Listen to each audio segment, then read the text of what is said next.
Entre o vasto número de histórias que compõem o que hoje chamamos de mitologia grega, o poeta Hesíodo, que viveu lá entre os anos 750 a 650 a.C., escreveu que havia no templo da deusa Atena uma sacerdotisa que era muito bonita.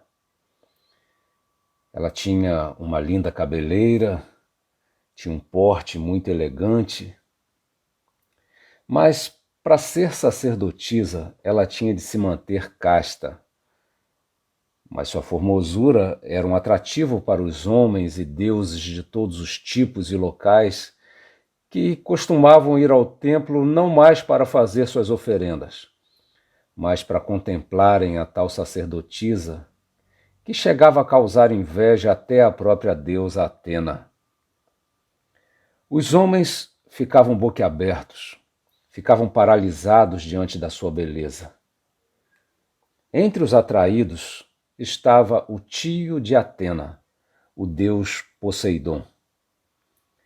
Apesar de saber do voto de castidade da sacerdotisa, Poseidon a cortejou, mas ela o rejeitou. Ela fugia dele o quanto podia. Mas irritado, Poseidon violentou a jovem dentro do templo. Atena, inconformada, culpou a sacerdotisa pelo acontecido, alegando que os seus encantos foram que seduziram Poseidon. Como punição, aquela sacerdotisa que se chamava Medusa foi transformada numa mulher muito feia. Sua pele criou escamas, seus dentes se mudaram em presas de javali e seus cabelos viraram serpentes. Punida sem culpa pela inveja de Atena, se antes ela era olhada com desejos e roubava a atenção dos adoradores, agora seria desprezada, amedrontaria. Ainda pior, Atena determinou uma maldição. Quem olhasse para ela seria transformado em pedra. Assim, nunca mais seria contemplada e viveria sempre só. Se antes ficavam petrificados por sua beleza, agora seriam petrificados por sua feiura. Vivendo numa caverna em certa região isolada do extremo oriente grego, Medusa sempre era perturbada por aqueles que queriam matá-la. Queriam a glória de matarem Medusa. Mas, num determinado tempo, obcecado pela mãe de Perseu, o rei da ilha de Cícade exigiu, como única forma de não tomá-la à força, que o seu filho, o Perseu, lhe trouxesse a cabeça da Medusa. Sabendo ser impossível sem a ajuda dos deuses, Perseu pede auxílio. Os deuses lhe deram uma espada extremamente afiada, capacete que lhe deixava invisível, um escudo de bronze polido e até um saco blindado para carregar a cabeça daquela que agora era monstruosa. Usando esses apetrechos, Perseu chega sem ser visto. E para não olhar a Medusa de frente, ele usa o reflexo do escudo como espelho. Assim, vendo-a pelo escudo se aproximar, dá-lhe o golpe fatal. Medusa é decapitada.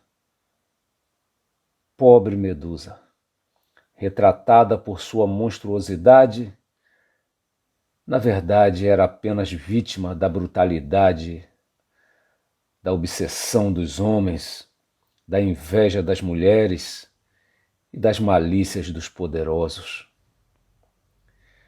Nossa análise de hoje tem muito que ver com a história da Medusa, onde perceberemos o poder avassalador do olhar. E o filósofo que será o norteador de nossas considerações será Sartre, Jean Paul Sartre.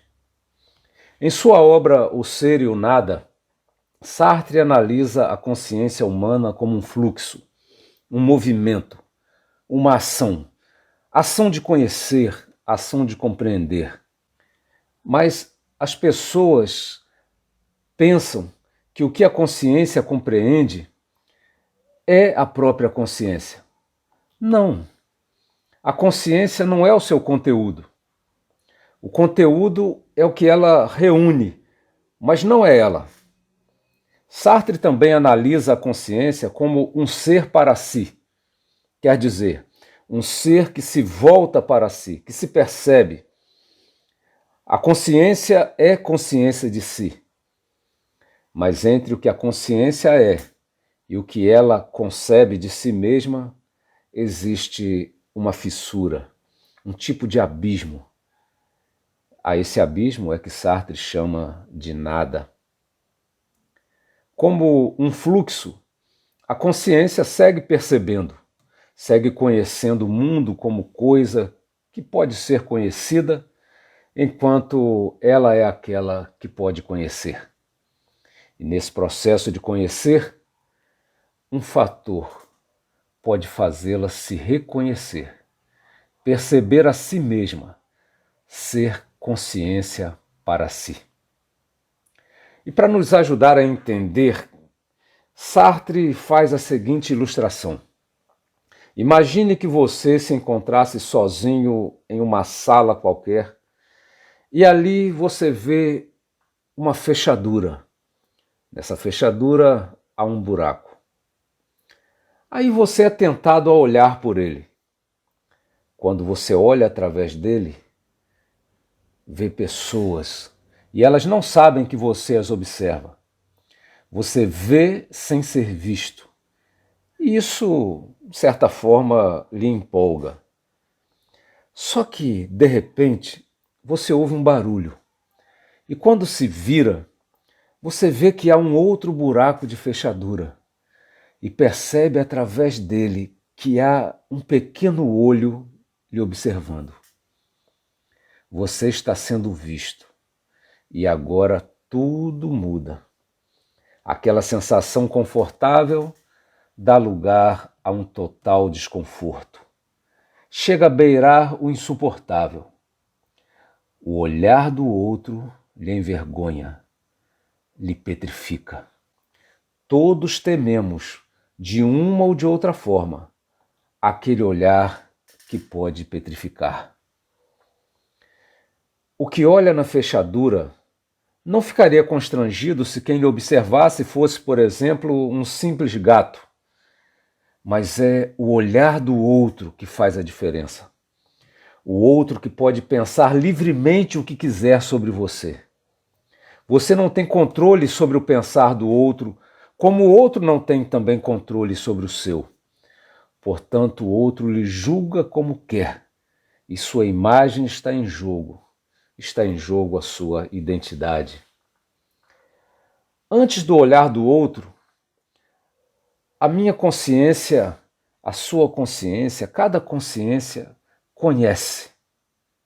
Mas quando se percebe o olhar do outro, se reconhece. É quando sinto vergonha que percebo que aquele olhar é de outro, livre como eu, porque nenhum objeto me faria envergonhar. Por isso, a minha relação com o outro é diferente daquela que tenho com objetos. O olhar do outro me faz ter consciência de mim, mas de um modo diferente, porque está fora de mim e não posso controlar. É como se eu fosse uma coisa para o outro. O outro me define, me congela, me classifica, me petrifica. A liberdade do outro ameaça a minha liberdade. Mesmo sabendo que eu não coincido com o que o outro pensa de mim, porque o outro me vê de fora e eu me vejo de dentro, ainda assim o olhar do outro me incomoda, porque eu não posso definir como o outro me vê. Quando Kant, que influenciou tantas filosofias, afirmou que só podemos conhecer aquilo que temos como conhecer, aquilo que é acessível à nossa capacidade, à nossa estrutura de conhecimento. Ele chamou o que podemos conhecer de fenômeno, e aquilo que não podemos conhecer, ele chamou de númeno. Como só podemos conhecer o fenômeno e não o númeno, filósofos que vieram depois dele concluíram que não havia por que discutir sobre o que não podemos conhecer. Por isso, devemos focar apenas no que podemos conhecer, ou seja, nos fenômenos. Esses filósofos, então, ficaram conhecidos como fenomenologistas. E a fenomenologia teve uma influência muito forte sobre o existencialismo. E Sartre era existencialista. E no existencialismo de Sartre, podemos perceber que essa influência foi também muito forte. É porque, ainda que no existencialismo se parta da ideia de que a consciência é algo que só pode garantir a sua própria existência, então não poderia afirmar a existência do outro? Sartre diz que sim, podemos afirmar a existência do outro porque nós percebemos o outro, nós captamos o outro pelo seu olhar, porque o outro nos aparece quando nos olha. Então não é preciso perder tempo argumentando sobre se o outro é ou não como eu penso que é, porque eu só posso saber aquilo que eu posso pensar. Então eu reconheço que o outro me faz pensar a sua existência, portanto o outro existe para mim. Deve-se apenas reconhecer o outro como aquele que percebo como o outro, e o percebê-lo é perceber que ele me percebe, e isso me faz repensar a mim mesmo. Entre o que eu sou para mim e o que eu sou para o outro, eu sei que não existe compatibilidade, mas eu sei que eu sou para o outro. Sem o outro, eu pensaria sozinho o que quisesse de mim. Até poderia fantasiar, mas o outro me força a me repensar quando ele me olha. Ele me aparece como não sendo o eu. E eu não só não posso entendê-lo, como não posso controlá-lo, porque ele não é eu. Não posso controlar o olhar do vizinho, não posso controlar o olhar dos parentes, daquele que passa na rua, do colega de trabalho, nem daquele que encontro no mercado. Ele existe independente de mim. E Sartre nos faz também tomar cuidado para não confundir os olhos com o olhar. Quando vejo os olhos, eu estou vendo uma coisa. Quando vejo o olhar, eu estou vendo que me olham, e aí eu me olho. E ao perceber que aquele olhar não é o meu, que é do outro, e que o outro, é aí que fico constrangido. E uma vez que percebemos que somos vistos, nem sempre precisamos mais de olhos que nos vejam. Somos tomados pela impressão de estarmos sendo vistos, o senso de uma presença que testemunha nosso andar, nosso seja lá o que for, e já nos comportamos como se estivéssemos debaixo dos olhares. Temos a impressão de estarem sempre sobre nós a nos espiar. O outro não precisa mais estar olhando, e seu olhar ainda estará lá. Por isso, quando Perseu levou a cabeça da Medusa para o rei, este olhou para ela e ela o olhou, e ele ficou petrificado. Ela estava morta, mas ainda olhava. Ah, quantos olhos que não estão mais aqui ainda nos olham. Olhos que nem existem mais, mas olhares permanecem. Vivemos sob olhares que nos marcaram, olhares dos outros. O próprio olhar do outro é a desaparição dos meus olhos, pois eu passo a tentar ver com os olhos dele. A certeza desse olhar nos acompanha e não há como escapar. Não há lugar onde se esconder. O olhar está instalado dentro e vigia até os pensamentos mais profundos. O olhar do outro vigia os seus desejos, vigia seus sentimentos. Quando esse olhar se instala, a pessoa está devassada. Está como se suas cortinas tivessem sido arrancadas, as portas tivessem sido escancaradas, mas como se as paredes tivessem sido derrubadas e tudo se torna exposto, invadido pelo olhar do outro. Sob a certeza de estar mirado pelo olhar do outro, o que penso pareço dizer em voz alta: não há mais segredos, não há mais o foro íntimo. É como se sua biografia fosse publicada em detalhes, e todos a leram, e todos te conhecem, e não cessam de te apontar os dedos, de cochicharem a seu respeito, enfim, de lhe olhar. E como todos possuem algo que prefeririam manter em segredo, ao desconforto então se soma a vergonha de ser visto numa espécie de nudez e não poder controlar o que o outro faz com o que vê. Torno-me um escravo do outro, frágil diante dele, dependente daquilo que ele quiser fazer de mim. Para ser humano de verdade, eu preciso ser livre, mas a liberdade agora já não depende só de mim. Somente outra liberdade pode limitar minha liberdade, a liberdade do outro.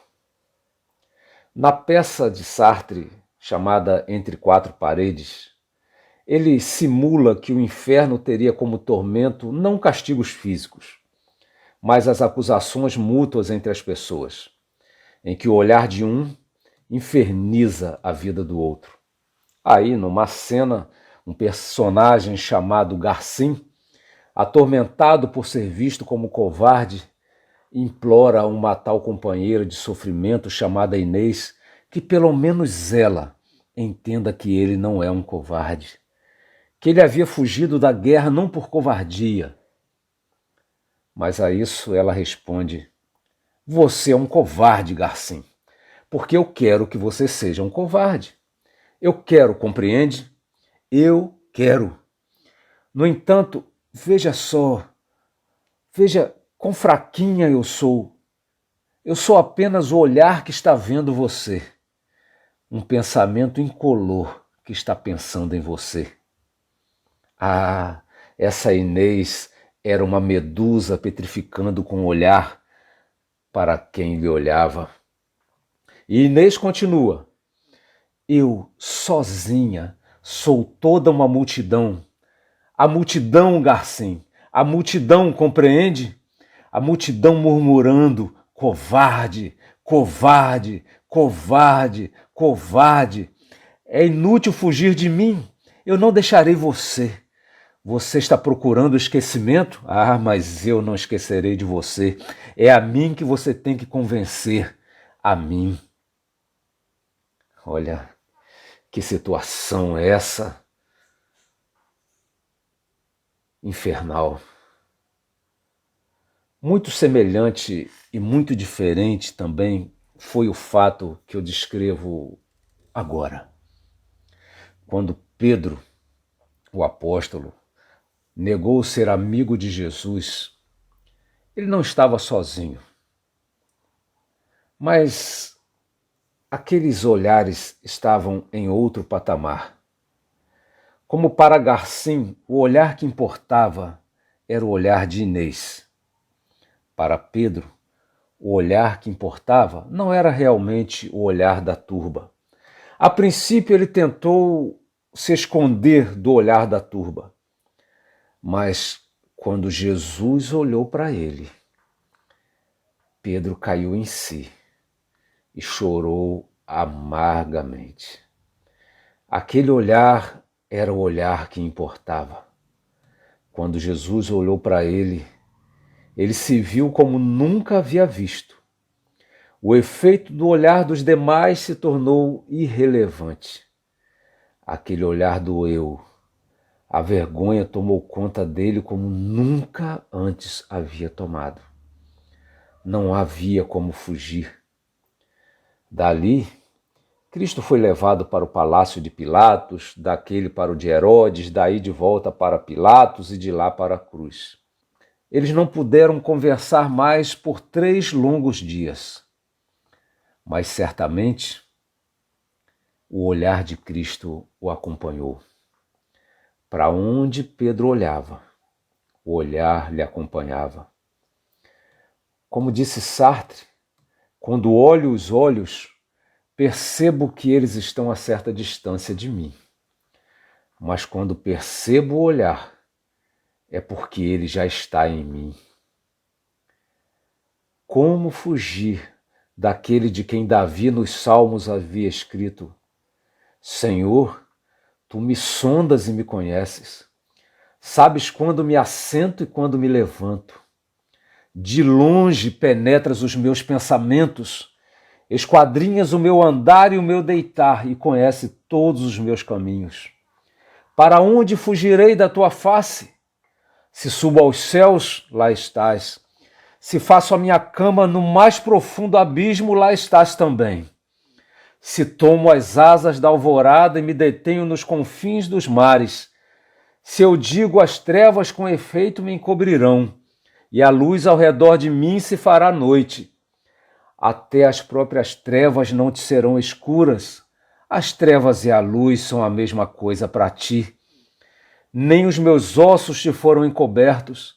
Os teus olhos me viram, e no teu livro foram escritos todos os meus dias. Ah, impossível fugir do olhar de Cristo. Sartre analisa, e isso é importante colocar, que a troca de olhares é um tipo de batalha por dominação. O único modo de me impor como sujeito autônomo é olhando de volta para o outro, fazendo o outro perceber que eu lhe olho. Então, como ele diz, ou olhamos ou somos olhados, ou estamos constrangendo ou sendo constrangidos. A qualquer momento, eu poderia então devolver o olhar do outro, assim colocando a mim mesmo em minha própria liberdade e afrontando a liberdade do outro. É preciso enfrentar os olhares, ele diz, mas isso não é tão simples assim. Muito mais quando se trata do olhar divino. Poderia, por acaso, Pedro afrontar a Jesus com o seu olhar? Como quer dizer, quem é você para me olhar assim? Ei, eu também estou te vendo. Poderia dizer, sinta vergonha também. Você não é melhor do que eu. Eu sei quem é você. A questão era essa. Quando Pedro olhou para Jesus, quando viu quem Jesus era, amor, que Jesus era inocente de toda acusação, Pedro sentiu vergonha. Quando Pedro olhou para Jesus, Jesus viu que Pedro lhe olhava. Jesus olhou para si mesmo e sentiu não vergonha, sentiu pena, sentiu compaixão. O olhar do outro nos faz enxergar a nós mesmos com a força de um raio que tudo clareia. E aí nos envergonhamos. Mas Jesus não tinha de que se envergonhar. Tinha misericórdia dos que se envergonham. Bem-aventurados os que choram ao reconhecerem seus fracassos, suas más intenções, sua covardia, sua impureza. Por quê? Bem-aventurados, porque existe perdão. Muitos olhares podem importar, mas quem é o outro cujo olhar mais importa?